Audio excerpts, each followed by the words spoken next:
মুহাম্মদ সাল্লাল্লাহু আলাইহি ওয়াসাল্লাম যে সমাজে নবী হয়েছেন এই সমাজটা অনেকটা এমন ছিল। শিরক ছিল, রিবা ছিল, মাদক ছিল, নারীর অবমাননা ছিল, বেহায়াপনা ছিল, অশ্লীলতা ছিল, দাস প্রথা ছিল, ব্যভিচার বেশি ছিল, গান বাজনা বাদ্যযন্ত্রের প্রভাব বেশি ছিল, জুয়া ছিল, আপোষে মারামারি, হিংসা, বিদ্বেষ ছিল, রক্তক্ষয়ী দীর্ঘস্থায়ী সংঘাত ছিল। এরকম একটা সমাজের মধ্যে নবী সাল্লাল্লাহু আলাইহি ওয়াসাল্লামকে আল্লাহ পাক নবুয়ত দান করেছেন এবং নবুয়তটা দান করেছেন রমাদান মাসে, যে মাসে আমাদেরকে সওম রাখতে বলা হয়েছে। রমাদান মাসের সওম কখন ফরজ হয়েছে কে বলতে পারবেন? অডিয়েন্সের মধ্যে রমাদান মাসের সওম কত হিজরিতে ফরজ করা হয়েছে? মাশাআল্লাহ। কয়দিন আগে বাংলাদেশে একজন নায়িকা এসেছিল, তার নাম কি? তার নাম কি? সুবহানাল্লাহ। রমাদান মাসের সওম কত হিজরিতে ফরজ হয়েছে, অথচ আমরা জানি ইসলামের বেসিক পিলারের মধ্যে 5টা পিলার, কালিমা, সালাত, যাকাত, সওম এবং হজ। এই 5টা বেসিক পিলারের একটা হচ্ছে রমাদান। কত হিজরিতে ফরজ হয়েছে আমরা কেউ বলতে পারলাম না। মুহাম্মদ সাল্লাল্লাহু আলাইহি ওয়াসাল্লাম যে সমাজে নবী হয়েছেন এই সমাজটা অনেকটা এমন ছিল। শিরক ছিল, রিবা ছিল, মাদক ছিল, নারীর অবমাননা ছিল, বেহায়াপনা ছিল, অশ্লীলতা ছিল, দাস প্রথা ছিল, ব্যভিচার বেশি ছিল, গান বাজনা বাদ্যযন্ত্রের প্রভাব বেশি ছিল, জুয়া ছিল, আপোষে মারামারি, হিংসা, বিদ্বেষ ছিল, রক্তক্ষয়ী দীর্ঘস্থায়ী সংঘাত ছিল।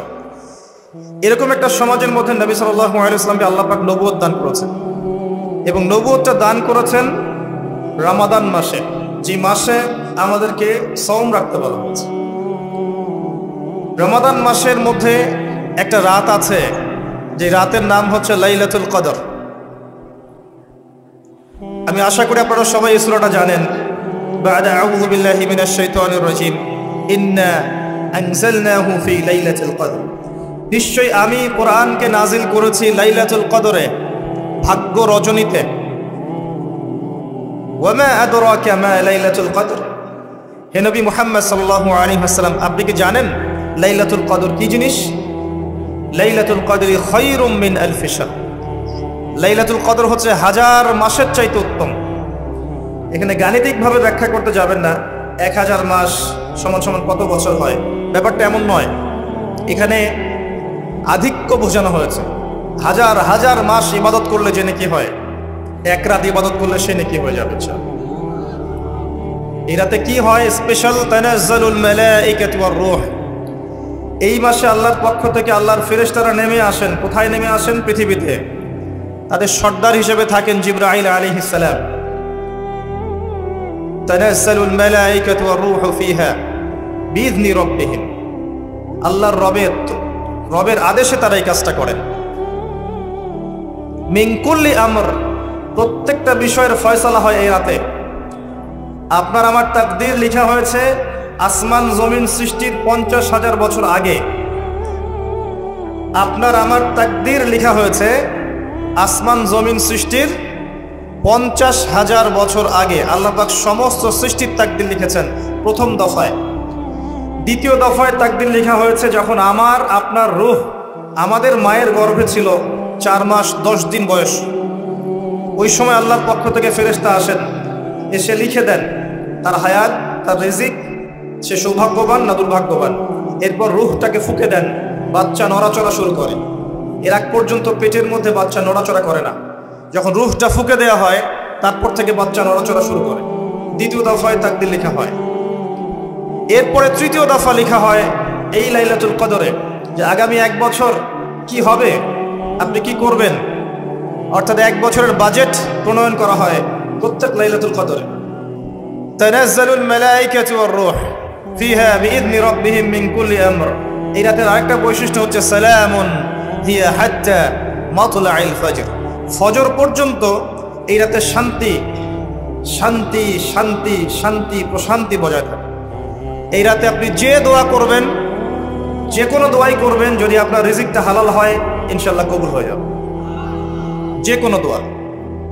এই রাতে যারা ইবাদত করে দাঁড়িয়ে দাঁড়িয়ে, তাদের চতুর্দিকে ফেরেশতারা সমবেত হন, তাদের দোয়ায় তারা শরীক হন, তাদের জন্য দোয়া করতে থাকেন। ঠিক তখনই দেখবেন মুমিন বান্দার চোখ দিয়ে টপটপ করে পানি পড়া শুরু হয়েছে। আপনি ফিল করতে পারবেন যে আপনার দোয়া আল্লাহ কবুল করছেন। এই রাতের ইবাদতকে 1000 মাস দিয়ে গুণ করলেও কখনো সমান হবে না। একটা রাত ইবাদত করলে আপনি 1000 মাসের নেকি পাচ্ছেন। এই সুযোগটাকে ছেড়ে দেওয়া যায়? কবে এই রাত স্পেসিফিকলি বলা যাবে না, 27 তারিখেই স্পেসিফিকলি বলা যাবে না যে 21-এর রাতেই, 23-এর রাতেই বা 25-এর রাতেই, নির্দিষ্ট করে বলার কোনো সুযোগ নাই। নবী সাল্লাল্লাহু আলাইহি ওয়াসাল্লাম লাইলাতুল কদর পেয়েছেন এবং ওই রাতে বৃষ্টি হচ্ছিল। তিনি সিজদা করছেন, তার কপালের মধ্যে মসজিদে নববীর যে মাটি আছে এই মাটির কাদা লেগেছিল। তখন কিন্তু মসজিদ টাইলস ফিটিং ছিল না। নবী করিম সাল্লাল্লাহু আলাইহি ওয়াসাল্লাম বলেছেন, লাইলাতুল কদর আমি পেয়েছি, কপালে কাদা মাটি ছিল, বৃষ্টি হচ্ছিল। তার মানে ওই রাতে বৃষ্টি হতে পারে, ওই রাতে বৃষ্টি হতে পারে। লাইলাতুল কদরের আলামত রাতের বেলা বৃষ্টি হতে পারে। বৃষ্টি হয়েছে, তিনি নামাজ পড়েছেন, কপালের মধ্যে কাদা লেগেছিল। তিনি বের হয়েছেন, সাহাবীদেরকে বলবেন কোন রাতটা লাইলাতুল কদর, আজকে রাতটা লাইলাতুল কদর, এটা বলতে বের হয়েছেন। বের হয়ে দেখছেন দুজন মুসলিম আপোষে ঝগড়া করছে। লিসেন টু মি, দুজন মুসলিম আপোষে ঝগড়া করছে। আমরা বলি না যে মুসলিমদের মাঝে ইখতিলাফগুলো রহমত, আমরা বলি না? দুজন মুসলিম আপোষে ঝগড়া করছে। এই কাজটার কারণে আল্লাহ রাব্বুল আলামিন নবী সাল্লাল্লাহু আলাইহি ওয়াসাল্লামের হৃদয় থেকে এই কথাটাকে তুলে নিলেন। তিনি আর বললেন না এক্স্যাক্টলি কোন রাতে লাইলাতুল কদর ছিল, তিনি বলতেই বেরিয়েছিলেন যে কোন রাতে লাইলাতুল কদর ছিল। আমাদের ইখতিলাফের কারণে আমরা সেই নির্দিষ্ট রাতটাকে হারিয়ে ফেলেছি। তবে এর মধ্যেই খায়র আছে, এর মধ্যেই কল্যাণ আছে। আরবিতে একটা প্রবাদ আছে, কুল্লু শার ইউজাদু ফিহিল খায়র, প্রত্যেকটা অকল্যাণের পিছনেই কোনো না কোনো কল্যাণ আছে। নির্দিষ্ট করে বলে দিলে আমরা বাকি রাতগুলো জাগতাম না। নবী সাল্লাল্লাহু আলাইহি ওয়াসাল্লাম এখন বললেন যে আমাকে ভুলিয়ে দেওয়া হয়েছে কোন রাত, তোমাদের ঝগড়ার কারণে। অতএব তোমরা শেষ দশকের বিজোড় রাতগুলোকে তালাশ করো। শেষ দশকের বিজোড় রাত বলতে 21-এর রাত, 23-এর রাত, 25, 27, 29, এই 5টা রাতের যে কোনো একটা লাইলাতুল কদর। এই রাতে ইবাদত করলে এত নেকি হচ্ছে, কারণটা কি? রাত আর দিন কি ডিফারেন্ট কিছু? প্রত্যেক রাতেই কিন্তু আল্লাহ পাক প্রথম আসমানে নেমে আসে। প্রত্যেক রাতে, শুধু শবে বরাতের রাতে নয়, শুধু নিসফে শাবানের রাতে নয়, কিন্তু প্রত্যেক রাতেই আল্লাহ পাক প্রথম আসমানে নেমে আসেন। তিনি কিভাবে নেমে আসেন এটা ব্যাখ্যা করার দরকার নেই আমাদের।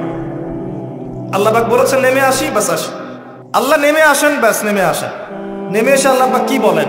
আল্লাহ পাক 3টা কথা বলেন। রাতের শেষ অংশ, রাতকে ভাগ করেন। যদি 6টার সময় রাত শুরু হয়, রাত কিন্তু রাত 12টায় শুরু হয় না, সূর্য ডুবে গেলেই রাত শুরু হয়, এটাই ইসলাম। এখন 6টা থেকে আপনি এই 5টা পর্যন্ত সময়টাকে 3 ভাগে ভাগ করেন। শেষের অংশ ধরে নেন যে 1টা থেকে 5টা, কথার কথা আমি এস্টিমেট করলাম।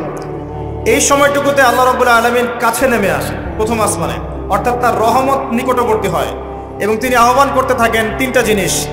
1, কে আছো আমার কাছে কিছু চাইবে, যা চাইবে আমি তাই দেব।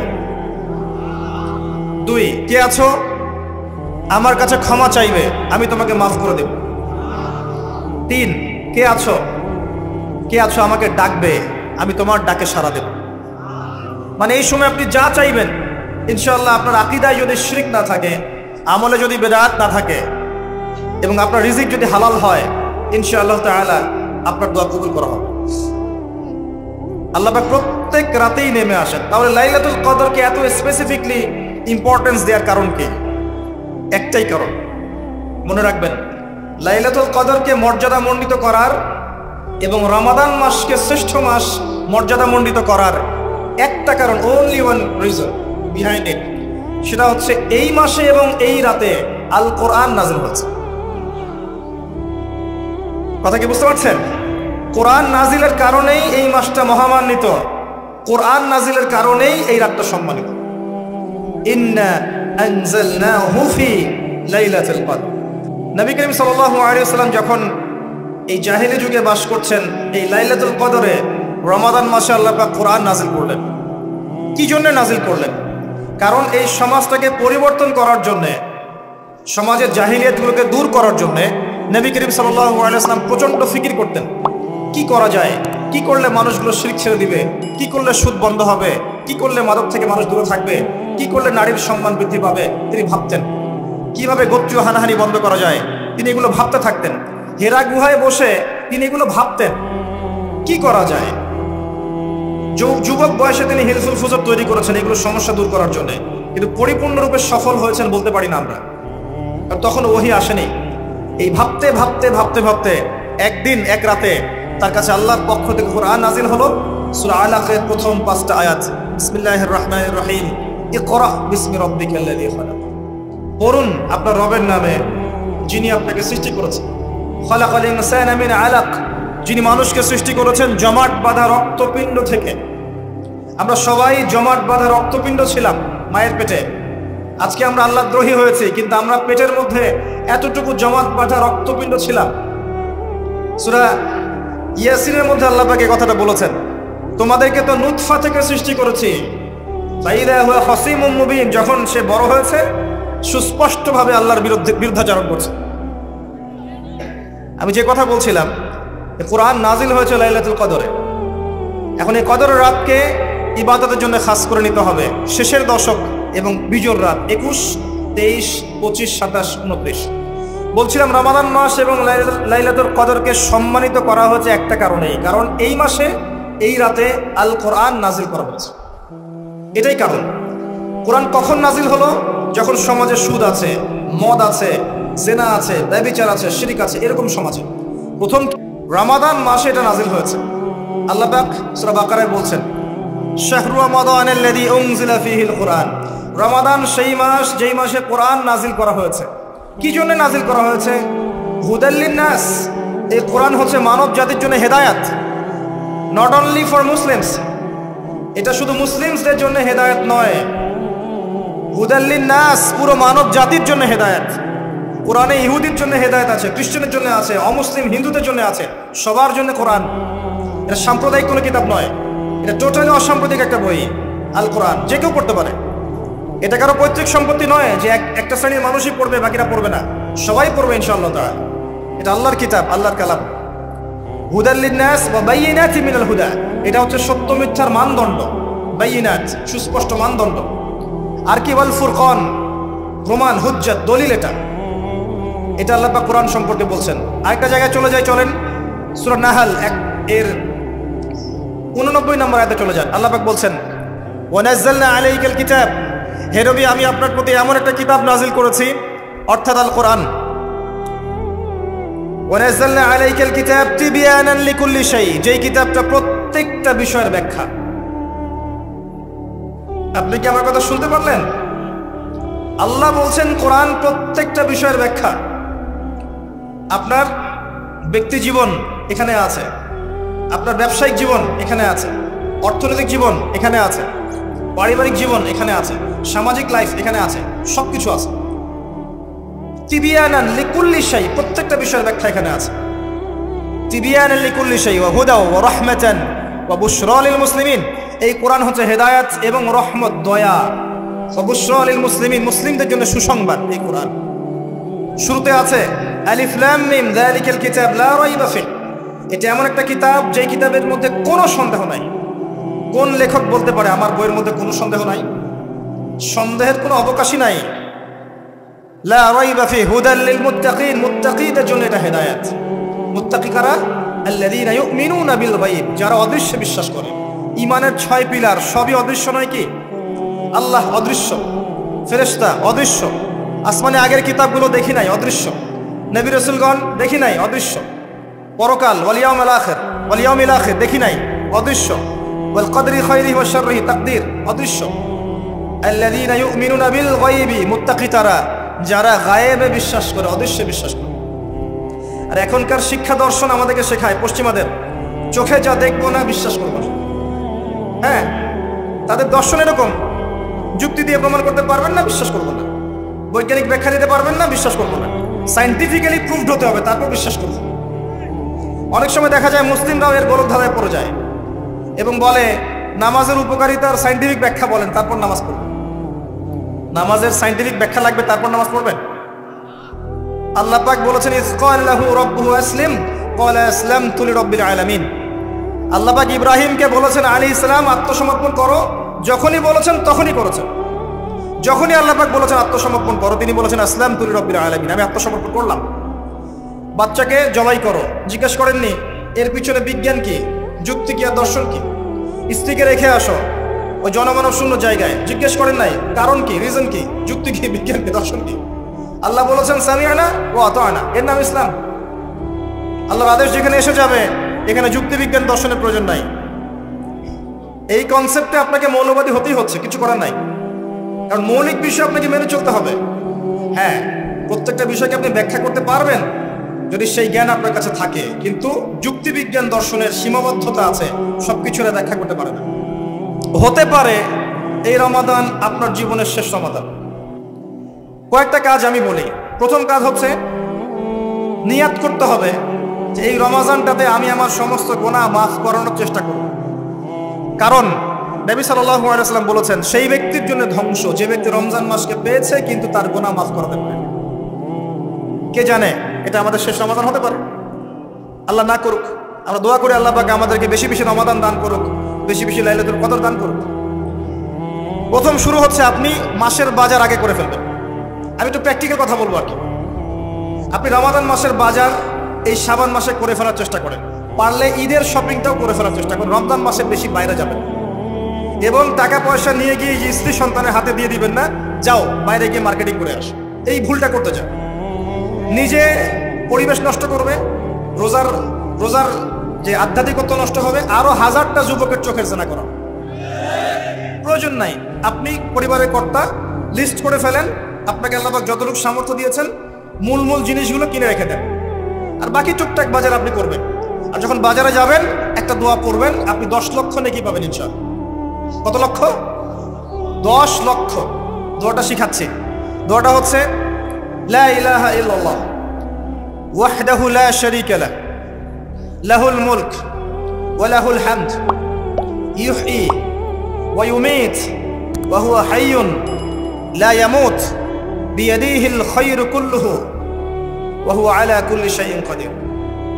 একবার পড়লে 10 লক্ষ নেকি পাবেন বাজারে গিয়ে। কেন পাবেন? কারণ বাজার সবচেয়ে নিকৃষ্ট জায়গা, যেখানে গেলে মানুষ আল্লাহকে স্মরণ করে না। সেখানে গিয়ে আপনি আল্লাহকে স্মরণ করেছেন, এই জন্য আল্লাহ পাক নেকি দিবেন ইনশাআল্লাহ। আসেন, এটা করার পর ঈদের যে শপিংটার কথা বলছি, এটা এই কারণে বলছি, লাস্টের দশকে আমরা ঈদের শপিংয়ে বেশি ব্যস্ত থাকি, এতে করে লাইলাতুল কদরটা আমরা হারিয়ে ফেলি। লাস্টের দশক আমরা হয় ইতিকাফ করব, না হলে বাসায় নামাজ পড়বো, পরিবারবর্গকে নিয়ে রাত জাগবো। পারা যাবে ইনশাআল্লাহ? তারাবির নামাজ তো পড়বোই ইনশাআল্লাহ জামাতে। এবং আপনি 20 পড়েন আর 8 পড়েন, আপনি নামাজের কোয়ালিটিটাকে ভালো করার চেষ্টা করেন, নামাজের কোয়ালিটিটাকে বেস্ট করেন। ধীরে ধীরে তেলাওয়াত করেন, ধীরে ধীরে রুকু সেজদা করেন, নামাজটাকে এনজয় করেন। সময় নিয়ে, টাইম নিয়ে, 2 ঘন্টা সময় লাগুক, 3 ঘন্টা সময় লাগুক, এনজয় করে নামাজ পড়েন। আল্লাহ পাক তৌফিক দান। এরপর শেষ রাতে আবার ওঠেন, পরিবারবর্গকে নিয়ে নামাজে দাঁড়ান, একসাথে জামাত করে নামাজ পড়েন, পরিবারে নফল নামাজ পড়েন, বাসায় বরকত হবে ইনশাআল্লাহ। রাত জাগেন, বেশি বেশি দোয়া করেন, একটু তেলাওয়াত করেন, একটু জিকির করেন, তাসবিহ তাহলিল করেন, রাতটা কাটিয়ে দেন। শেষের দশকে মার্কেটে ঈদের শপিং করতে যায় না। ঈদের খুশি আছে, ঈদের আনন্দ আছে, ঈদে ভালো পোশাক পরবো, সব ঠিক আছে। এই খুশি কাদের জন্য? কদ আফলাহা মান তাযাক্কা ওয়া যাকারা ইসমা রাব্বিহি ফাসাল্লা। কার জন্য ঈদের খুশি? যে ব্যক্তি রমজান মাসে আত্মশুদ্ধি অর্জন করতে পেরেছে, রোজা রেখেছে, যাকাত দিয়েছে, নামাজ পড়েছে, লাইলাতুল কদরে রাত জেগেছে, তারাবি পড়েছে, ইত্যাদি ইত্যাদি। এই ব্যক্তি আত্মশুদ্ধি অর্জন করেছে, এই ব্যক্তির জন্য ঈদের খুশি। যে রমজান মাসে সিনেমা দেখেছে, সিনেমার শুটিং করেছে, পর্নোগ্রাফি দেখেছে, সুদ খেয়েছে, শিরিক করেছে, বেদাত করেছে, হারাম খেয়েছে, এর জন্য ঈদের খুশি। মানুষকে ঠকিয়েছে, ব্যবসায় মাল কম দিয়েছে, পণ্য মজুত করেছে, ইচ্ছা করে দ্রব্যের দাম বাড়িয়েছে, সরকারকে বিব্রত করেছে, জনগণকে দুর্ভিক্ষের দিকে ঠেলে দিয়েছে, এদের জন্য ঈদের খুশি? কখনো না। ঈদের খুশি তাদের জন্য যারা আত্মশুদ্ধি অর্জন করতে পেরেছে। আল্লাহ পাক বোঝার তৌফিক দান করুন। এটা প্রথম টিপস দিলাম আপনাকে। এবার আসেন, আপনি রমাদানে প্ল্যান করবেন যে আপনার জীবনে বড় বড় পাপগুলো কি কি হয়েছে। এই পাপগুলো যদি মানুষের সাথে জড়িত হয়ে থাকে, আপনি মানুষের সাথে গিয়ে গিয়ে ক্ষমা নিয়ে নেবেন। কারো টাকা নিয়েছেন, দেন নাই, দিয়ে দিবেন। কারো সম্পত্তি পায়, দেন নাই, দিয়ে দিবেন। কারো হকটা নষ্ট করেছেন, গালি দিয়েছেন, গীবত করেছেন বা তহমত দিয়েছেন, অপমান করে ইত্যাদি, ক্ষমা চেয়ে নেবেন। রমাদান মাসে মানুষের হকটা দিয়ে দেন। আল্লাহর কাছে জড়িত যে পাপগুলো আছে এটার জন্য ইস্তেগফার যথেষ্ট। খালি যদি বলেন আস্তাগফিরুল্লাহাল্লাযী লা ইলাহা ইল্লা হুয়াল হাইয়ুল কাইয়্যুম ওয়া আতুবু ইলাইহি, 1 সেকেন্ডের মধ্যে আল্লাহ পাক আপনার সমস্ত পাপকে নেকি দিয়ে পরিবর্তন করে দিবেন সব। এবার প্র্যাকটিক্যালি যাবেন, সেহরি করবেন। সাহরির মধ্যে বারাকা আছে। সাহরি না করে রোজা রাখাটা উচিত না। সাহরির মধ্যে বারাকা আছে। একটা খেজুর হোক, 1 গ্লাস পানি হোক, আপনি সাহরি করবেন, এর মধ্যে বারাকা আছে। এবং সাহরির সময় এমনভাবে খাবেন না যে এটা আপনার জীবনের শেষ খাওয়া। কথা বুঝতে পারছেন? এত বেশি আইটেম করতে যায় না, এত বেশি ভোগবিলাসী হয়ে গেলে রোজার আধ্যাত্মিকতা থাকবে না। সেহরিতে অল্প খান। যদি খেতে হয় পেটের 3 ভাগের 1 ভাগ খান, 1 ভাগ ফাঁকা রাখেন, 1 ভাগ আপনি পানি দিয়ে পূর্ণ করেন। এখনকার কিছু তথাকথিত আশিকা রসুলের মতো হতে যায় না, যাদের ভুঁড়ির জ্বালায় চেয়ারে বসতে পারেন, এই কাজ করতে যায় না। এটা মুসলিমদের শোভা পায় না। আমরা পরিশ্রমী জাতি, কর্মঠ জাতি, আমাদের এসব শোভা পায় না। এটাও শেষ জামানা হাদিসে আছে। কি নাই আসলে, শেষ জামানে এক শ্রেণী মানুষ বের হবে যারা হবে সাকিল, একদম বুড়িওয়ালা, ঠেস দিয়ে বসে থাকবে আরাম করে, এবং বলবে যে কোরআনে যা আছে আমি তাই মানি, হাদিসটা আমি মানি না, ইত্যাদি। আসেন, সাহরির পরে রোজা রেখেছেন, 5 ওয়াক্ত নামাজ জামাতে পড়ার চেষ্টা করেন। খুব সিম্পল জিনিস, খুব বেশি কিছু দরকার নেই আমাদের। 5 ওয়াক্ত নামাজ আপনি জামাতে পড়ার চেষ্টা করেন।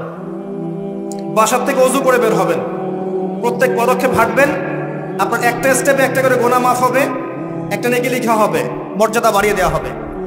একে 10 দিয়ে গুণ করা হবে, রমজান মাসে আরো 70 দিয়ে গুণ করা হবে।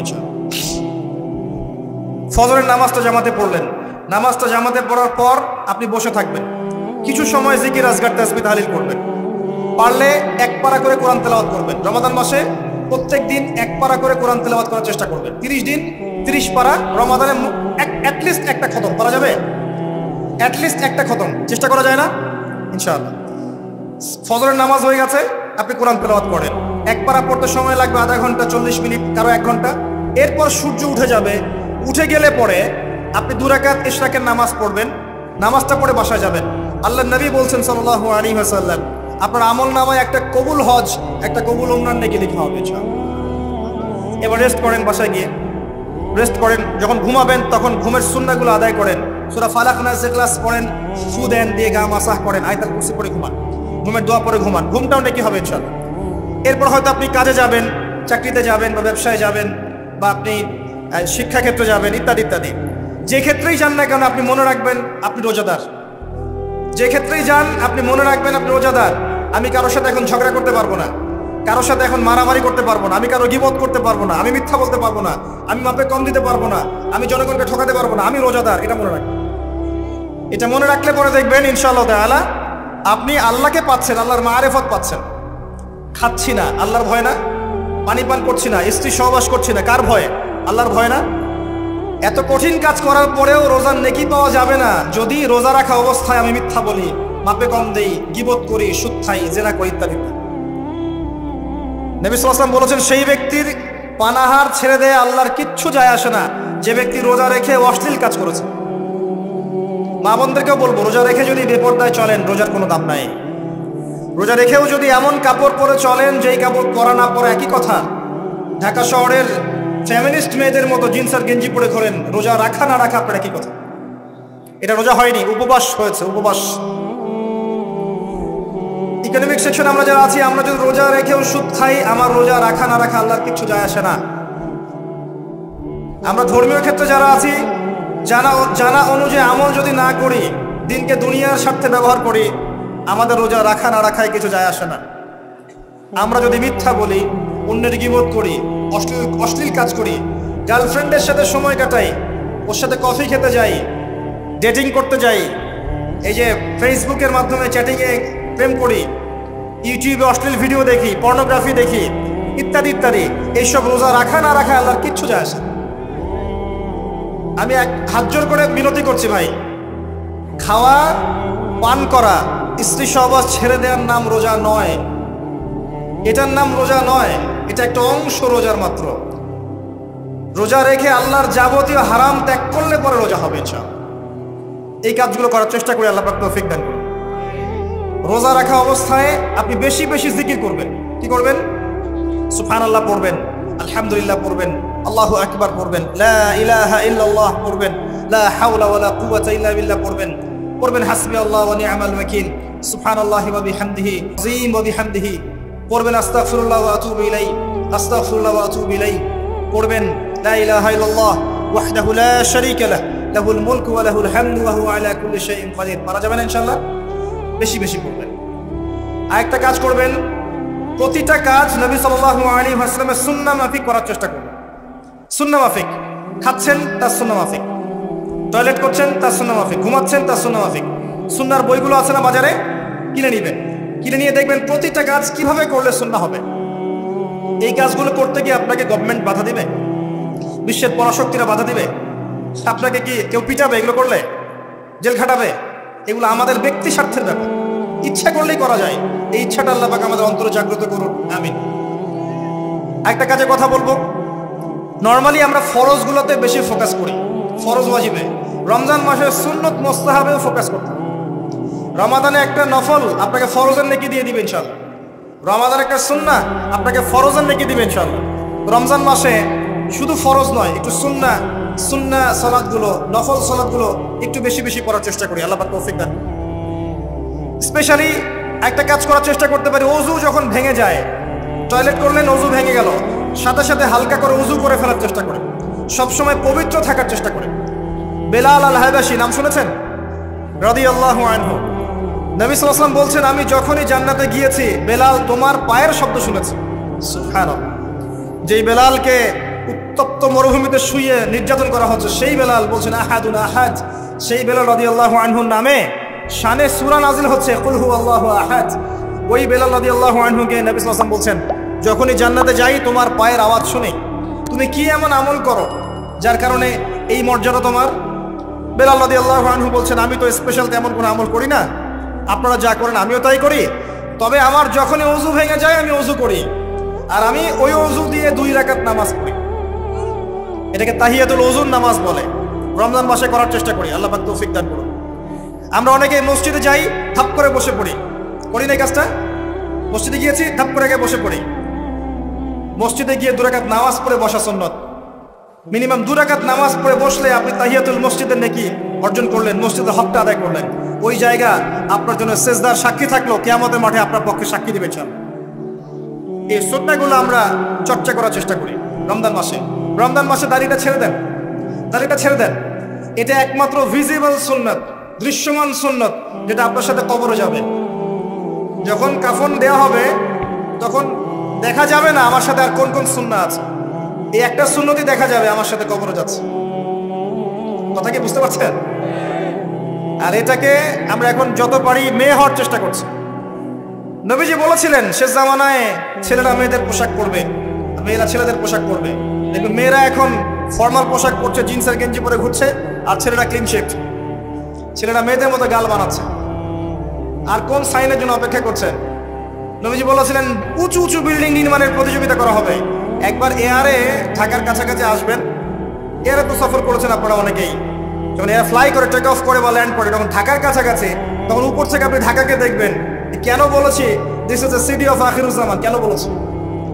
নবীজি বলেছেন কিয়ামতের 2টা মেজর সাইন, 2টার মধ্যে একটা হচ্ছে আনতারাল হুফাতাল উরাতাল আলাতা রিয়াশাইয়া তাতাওয়ালুনা ফিল বুনিয়ান। যখন সমাজের দরিদ্র শ্রেণীর মানুষেরা, যাদের পায়ে স্যান্ডেল ছিল না, গায়ে কাপড় ছিল না, এরা উঁচু উঁচু বিল্ডিং নির্মাণের প্রতিযোগিতা করতে থাকবে, ফান্তাজিরিস সাআহ, তখন কিয়ামতের অপেক্ষা করতে থাকবে। আজকে থেকে 100 বছর আগে ছিল এগুলা? 200 বছর আগে ছিল? সুবহানাল্লাহ। আর কোন সাইনের জন্য অপেক্ষা করছেন? তিনি বলেছেন শেষ জামানায় women will dressed but still they will be naked। মহিলারা কাপড় পরবে তারপরেও তারা নগ্ন থাকবে। আপনি ঢাকার শপিং মলে যান, আপনি দেখেন আর কোন সাইনের জন্য অপেক্ষা করছেন? শুধু ঢাকা কেন, গ্রামগঞ্জে ছড়িয়ে পড়েছে এগুলো, এখন গ্রামেও ছড়িয়ে পড়েছে, গ্রামে আরো বেশি দেখা গেছে। মাশাআল্লাহ, গ্রামে গিয়ে আমরা হতভাগ, সুবহানাল্লাহ। গ্রামের মেয়েগুলা, গ্রামের মেয়ে ঢাকা শহরের মেয়েকে পার করে ফেলেছে। বাদ দেন, ওইদিকে না যাই, ডিফারেন্ট টপিক। আমরা রমাদান মাসের সুন্নাহগুলো আমল করার চেষ্টা করি। তাহিয়াতুল মসজিদ আমল করার চেষ্টা করেন, তাহিয়াতুল ওযু আমল করার চেষ্টা করেন, বেশি বেশি জিকির করেন। এবার আসেন, রমাদানে যাকাত হিসাব করবেন। যাকাত, আপনার যাকাত হিসাব করেন, কত টাকা যাকাত এসেছে। যাকাতের হিসাব জানেন তো? হ্যাঁ, 7.5 ভরি স্বর্ণ, রৌপ্য কত? 52.5 তোলা। আপনার এই চাষাবাদের ওসর আসে, ব্যবসায়িক পণ্য থাকলে, সঞ্চিত সম্পদ থাকলে সবকিছু হিসেব করে মুফতি সাহেব আছেন, কওমি মাদ্রাসার আলেমদের কাছে যাবেন, যাকাতের ক্যালকুলেশন করে নেবেন যে আমার এত টাকা যাকাত এসেছে। এভাবে যাকাতটা রমজান মাসে দিয়ে দেওয়ার চেষ্টা করুন। যাকাত যদি আমরা না দেই, একটা শাস্তি শুনে রাখেন, আল্লাহ পাক এই সম্পদগুলোকে একত্রিত করে গলাবেন, গলিয়ে কপালে, গালে আর এই যে পিঠে লেপটে দিবেন, বলেন নাউজুবিল্লাহ। এবং এটা একটা সাপের আকৃতি ধারণ করবে, সাপ গলায় পেঁচানো থাকবে, কপালে দংশন করতে থাকবে, বলবে আমি তোমার মাল সাতভক্ত, আমি তোমার মাল সাতভক্ত। কবর এটা হবে, আমরা চোখে না দেখলে ওটা সত্য। নবীজি দেখে এসেছে মিরাজের রাতে এগুলা। এরপরে যাকাতের একটা সুবিধা আছে, এটা আমরা বুঝাতে পারি না। যাকাত ইসলামিক ইকোনমিক্সের বেইস। যাকাত ধনীর সম্পদে গরিবের হক। যে গরিবের কাছে টাকা পয়সা নাই, আপনার টাকা ওর হাতে চলে যাবে, ও খেয়ে পরে বাঁচতে পারবে, এটাই যাকাত। বুঝতে পারছি? যাকাতটা না দেন, ও আস্তে আস্তে আস্তে আস্তে আরো দরিদ্র হতে থাকবে। এর উপর আবার সুদ আছে, আবার পেপার মানিও আছে। যাকাতগুলো দিয়ে দেন, আল্লাহর ওয়াস্তে যাকাত দিয়ে। অনেক মুসলিম আছে আমরা নামাজ পড়ি, যাকাত দেই না। অনেক মুসলিম আছে যাকাত দেয় না, নামাজ পড়ে। যাকাত অস্বীকারীদের বিরুদ্ধে আবু বকর সিদ্দিক রাদিয়াল্লাহু আনহু যুদ্ধ করেছিলেন, এজ এ আমির, রাষ্ট্রের পক্ষ থেকে যুদ্ধ করেছিলেন। আল্লাহ পাক আমাদেরকে যাকাত আদায় করার তৌফিক দান করুন। ফসল থাকলে ফসল, এর ওসর আসবে, ওসর এটা দিয়ে দিবেন। সেচের পানিতে হলে এক হিসাব, আর আপনার বৃষ্টির পানিতে হলে এক হিসাব। রমজান মাসে বেশি বেশি দান সাদাকা করবেন, বেশি বেশি মানুষকে দান সাদাকা করেন। পণ্যের দাম কমিয়ে দেন, মানুষকে সাদাকা করেন। প্রত্যেকটা দিন 10 টাকা, 20 টাকা, 100 টাকা সাদাকা করতে চেষ্টা করেন। এক একটা সাদাকা 70 গুণ বেড়ে যাবে ইনশাআল্লাহ। আমি আরেকটা নসিহত করব, রমজান মাসে বেশি থেকে বেশি মানুষকে খাওয়ান, বেশি বেশি খাওয়ান, ইফতার করান। আমি বলি মসজিদগুলোতে প্রত্যেক দিন আসর থেকে মাগরিব পর্যন্ত দিনের কথাবার্তা আলোচনা করেন, তালিম করেন। আপনাদের কাছে বই আছে, মুনতাখা হাদিস আছে, ফয়জুল কালাম বই আছে, রিয়াদুস সালেহিন বই আছে, মিশকাত আছে, আলেম আছেন, ইমাম সাহেব আছেন। একটা বিশেষ বিষয় নিয়ে আলোচনা শুরু করেন, মাগরিব পর্যন্ত আলোচনা চলবে, সবাই মিলে ইফতার করেন। একটা ইসলামিক পরিবেশ গড়ে তুলুন, মানুষকে ইফতার করেন, বেশি বেশি ইফতার করেন। আপনার সামর্থ্য থাকলে, সামাজিক যদি পদমর্যাদা থাকে, সমাজের মানুষকে আপনি ইফতার করান, ইফতার পার্টি করে, ইফতার অ্যারেঞ্জমেন্ট করান। পার্টি বলা ঠিক না, আসলে ইফতার মাহফিল বলতে পারি আমরা। ইফতার মাহফিল করেন বেশি বেশি, মানুষকে ইফতার। একজন ব্যক্তিকে ইফতার করালে ওই ব্যক্তির রোজার নেকি আপনি পেয়ে যাবেন ইনশাআল্লাহ। প্রজেক্ট করেন, ইফতারের প্রজেক্ট করেন, মানুষের টাকাগুলো নেন, সংগ্রহ করে গরিবদের মাঝে ইফতার বিলিয়ে দেন। দুটা পদ্ধতি হতে পারে, আমি নিজেও করবো ইনশাআল্লাহ তাআলা। দুটো পদ্ধতি হতে পারে, ডেইলি বেসিসে ইফতার দিতে পারেন, অথবা মাসের বাজার করে দেন। এক মাসে কি কি লাগে, কতটুকু চাল, বুট, ডাল লাগে লিস্ট করেন, করে একটা ফ্যামিলিতে একটা প্যাকেট পাঠিয়ে দেন। দেখবেন পুরো ফ্যামিলি ইনশাআল্লাহ তাআলা রমজান মাসটা খেয়ে পরে বাঁচতে পারবে। এগুলো আমরা না করলে কারা করবো? অমুসলিমরা করবে? অমুসলিমরা করে করেই তো সবাইকে খ্রিস্টান বানাচ্ছে। কোথায় আছেন আপনি? সমাজ সেবা করে করে তো মানুষের ঈমান আমল হরণ করে ফেলছে, আর আমরা সমাজ সেবা করতে চাচ্ছি না। জি, আমরা গরিব মানুষের পাশে দাঁড়াচ্ছি না, ওরা গিয়ে দাঁড়াচ্ছে। দেখবেন মানুষ বলছে হ্যাঁ এই ধর্ম তো ভালোই, আমি খ্রিস্টান হয়ে যাই। কত মানুষ যে খ্রিস্টান হয়ে যাচ্ছে আপনি জানেন? পরে বুঝবেন, যখন আমরা এই যে হাত বাঁধা, পায়ে পা রফুলে ইত্যাদি নিয়ে মারামারি করছি, কে কোন মাযহাব, কে কোন তরিকা, কার কোন ত্রুটি আছে, এগুলো নিয়ে আমরা সোশ্যাল মিডিয়ায় ঘাটাঘাটি করছি। এই সময়গুলোর মধ্যে এগুলো অনেক এগিয়ে গেছে। এরা আরো এসব এই খোরমা জিলাপি নিয়ে মারামারি করতে থাক, দেখবেন আস্তে আস্তে আস্তে আস্তে কোন দিকে চলে যায় পরিস্থিতি। গলার মধ্যে দড়ি দিয়ে ফাঁস লাগানো হয়ে গেছে, খালি টানা বাকি আছে। আরে এখন ঝগড়া করে বেড়াচ্ছে কোন আলেমের কোন সমস্যা। লাহুম কুলুবুন লা ইয়াফকাহুনা বিহা, আল্লাহ পাক বলেছেন সূরা আরাফ 179। রমজান মাসে বেশি বেশি ইফতার করান, বেশি বেশি দান সাদাকা করেন। আর একটা কাজ বলে আমি শেষ করছি। রমজান মাসে পরিবারকে সময় দেন, পরিবারকে সময় দেন। পরিবারের হক আছে আমাদের উপরে। স্ত্রীকে সময় দেন, স্বামীকে সময় দেন, একসাথে ইফতার বানান। একটা পরিবেশ, একটা আনন্দ, একটা উৎসবের আমেজ যেন বিরাজ করে। ছোট ছোট বাচ্চা থেকে রোজা রাখতে উৎসাহিত করেন। সবাই একসাথে বসে একটা বড় প্লেটে ইফতার করেন। বাচ্চারা যখন বড় হবে তখন বলবে ছোটবেলায় আমরা বাবা মার সাথে ইফতার করেছি, সংস্কৃতি লালন করেছি। পারিবারিক হৃদ্যতা চলে আসেন। প্রতিবেশীকে ইফতার পাঠান, প্রতিবেশীকে ইফতার হাদিয়া দেন, মসজিদে একসাথে ইফতার করেন। তারপর রাতের বেলা তাহাজ্জুদে দাঁড়ান, তারাবিতে দাঁড়ান। তারাবির নামাজে ধীর স্থিরভাবে কিরাত করেন। ইমাম যাকে নিযুক্ত করবেন তাকে সুললিত কণ্ঠে কোরআন তেলাওয়াত করতে বলবেন, ধীর স্থিরভাবে। তাকে প্রেশার দিবেন না। তার দায়িত্ব নিয়ে নেন। ইমাম হাফেজদের পুরো মাসের দায়িত্ব নেন, তার পরিবারের দায়িত্ব নেন। একটা সম্মানজনক হাদিয়ার ব্যবস্থা করে দিবেন, যাতে করে তারা নিশ্চিত থাকে পুরো মাস, তাকে অন্যদিকে ফোকাস করতে না হয়। অন্য অন্য কান্ট্রিতে যখন কোনো সায়েন্টিস্ট থাকে, তার পরিবারের দায়িত্ব পুরো রাষ্ট্র নিয়ে নেয়। সে ঠান্ডা মাথায় গেলে গবেষণা করবে। একই প্রসেস, আপনি আলেম ওলামা ইমাম হাফেজদের দায়িত্ব নিয়ে নেন, তার পরিবারের দায়িত্ব নিয়ে নেন। হুজুর আপনি আপনার কাজ করেন, আমরা আপনার পরিবার দেখছি। তাকে আপনি কোরআন তেলাওয়াত করতে দেন, কোরআন হিফজ করবে, মানুষকে কোরআন শেখাবে, তারাবির নামাজ পড়বে, ইমামতি করবে, মানুষকে দার্স দিবে, খুতবা দিবে। আসেন যে মেজর পয়েন্টটা বাকি আছে সেটা বলি। তার আগে এটাও বলি যে ইফতার করার সময় বেশি খাবেন না। যদি আপনি বেশি খান তাহলে আপনি তারাবির নামাজে দাঁড়াতে পারবেন। আর একটা মেজর কথা, এটা লাস্ট পয়েন্ট, সেটা হচ্ছে এই মাসে কি নাজিল হয়েছে ভাই? কোন কারণে এই মাসটা সম্মানিত? এই মাসে আল্লাহর কিতাবকে সময় দিতে হবে। এই কিতাবকে সময় দিতে হবে। আল্লাহ রাব্বুল আলামিন বলেছেন এই কিতাবের মধ্যে সবকিছু সমাধান আছে। আল্লাহ পাক বলেছেন এই কিতাবে কোনো সন্দেহ নাই। আল্লাহ পাক বলেছেন এই কিতাব আমাদের জন্য সুসংবাদ এবং শেফা, আরোগ্য, রহমা। এখন একটু বসেন, একটু সময় নেন। এই কিতাব প্রথমত আপনাকে তিলাওয়াত করা শিখতে হবে। রমজান মাস আসার আগেই আপনি তিলাওয়াত করা শিখে ফেলেন। যদি না জানেন, রমজান মাসে পুরো 1 মাস তাজবিদ শিখবেন স্থানীয় ইমামের কাছে। পারবেন না? 1 মাসের মধ্যে কোরআন তিলাওয়াত শেখা সম্ভব, 1 মাসে শেখা সম্ভব। শয়তান আপনাকে 3টা ধোঁকা দিতে পারে। শয়তান আপনাকে বোঝাতে পারে আপনি অনেক জানি, আমার জানার দরকার নাই। শয়তান বোঝাতে পারে আমার বয়স হয়ে গেছে, আমার দ্বারা হবে না। শয়তান বোঝাতে পারে আমার অনেক সময় পড়ে আছে, পরে শিখে নিব। আল্লাহর ওয়াস্তে শয়তানের ধোঁকায় পড়বেন না। এই মাসে কোরআন শেখেন। কে জানে আপনি আগামী মাস পান কিনা। কোরআন শিখে নেন, রমজান মাসে তেলাওয়াত করা শিখে নেন। কি পাবেন? কয়েকটা হাদিস বলছি। নবী সাল্লাল্লাহু আলাইহি ওয়াসাল্লাম বলেছেন এই কোরআন আপনার পক্ষে দলিল হবে অথবা বিপক্ষে দলিল হবে। হুজ্জাতুন লাকা ওয়া আলাইক, আপনার জন্য শাফিউল লি আসহাব, এটা সুপারিশকারী হবে আপনার জন্য। প্রত্যেক হরফে আপনি 10টা করে নেকি পাবেন। কোনোদিনও আমি বলি নাই কোরআন তেলাওয়াত করলে নেকি পাবেন। এই যে কাটছাট ভিডিও দেখলে আলেম ওলামাও ভুল মেসেজ পায়, এবং দেখা যায় একজন বরেণ্য আলেম হয়েও ভুল কথা বলতে শুরু করে। এই জন্যই বলি এর ক্ষতিকর দিক কত।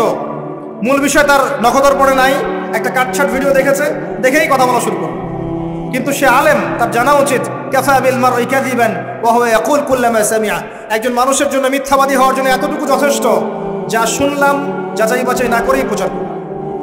ইয়া আইয়ুহাল্লাযীনা আমানু ইন জাআকুম ফাসিকুম বিনাবাইন ফাতাবায়ানু, কোন ফাসিক যদি কোনো খবর নিয়ে আসে সেটা আগে তথ্য যাচাই করো, তারপরে কথা বলো।